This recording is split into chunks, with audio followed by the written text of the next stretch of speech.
Hello, everyone. Welcome to the NFL Annual Rules and Regulations meeting.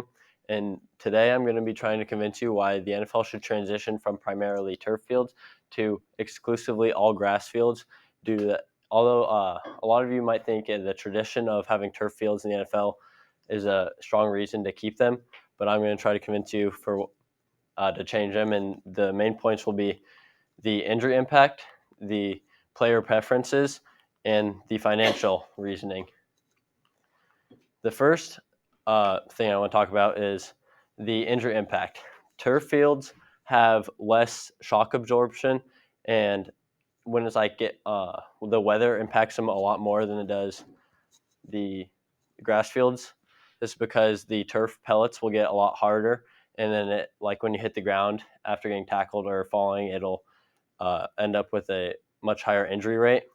The highest amounts of injuries are ACL tears, sprained ankles, and concussions, and these are some of the most severe injuries in the game. ACL tears can take up to a year to recover from, and a lot of players will never be the same after they suffer an ACL tear.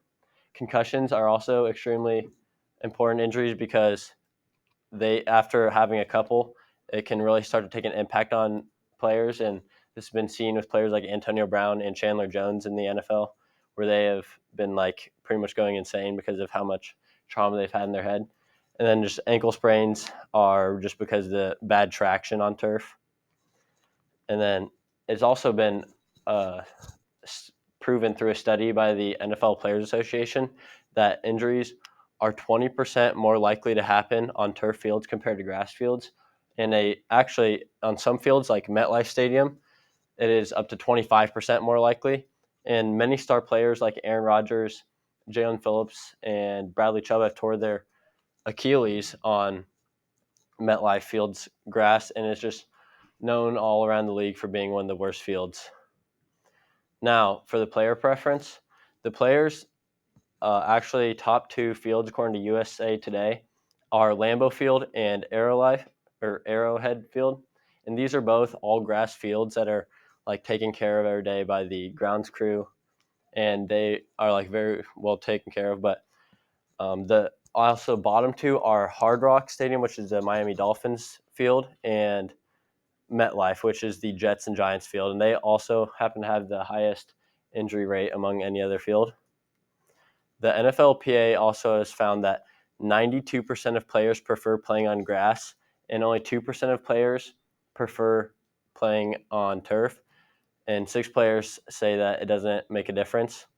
But the most important thing to know about this is that the 2% of players that prefer playing on turf are actually kickers. So it's not like they're having the hard hits that really impact the injuries. Also, it's not like the reason that NFL players prefer this is because they're playing on usually really high quality grass, and this is why the high school and college play on turf, because the average turf field is usually better than the average grass field. But if you can have a well kept grass field, it is far superior than any turf field. Now, for the financial aspect, many owners say the reason that they prefer to keep turf is because it is cheaper, but this is actually not true because they are the people who are paying the players' salaries, and players like Bradley Chubb, Jalen Phillips, Matt Milano, and Aaron Rodgers have all been hurt this year from playing on a turf field and non-contact injuries. Their salaries combined, or the salaries of players hurt on turf fields, have combined for over $120 million. And the average yearly maintenance of a grass field is only $500,000. And to install a new grass field is only a little over $1 million. So it's far more expensive to have the players getting hurt every year and still paying their salary. Is also players like this being out of the game causes ticket sales to go down, and it makes it all around more expensive for the owners to keep playing because they'll have to find new players to replace them, and it all costs a lot of money. So it is actually financially better to get a stadium that is made out of grass and not turf. So for the recap, we had the injury impact, the player preference, and the financial reasoning of why the NFL should switch from turf to grass fields. Thank you all.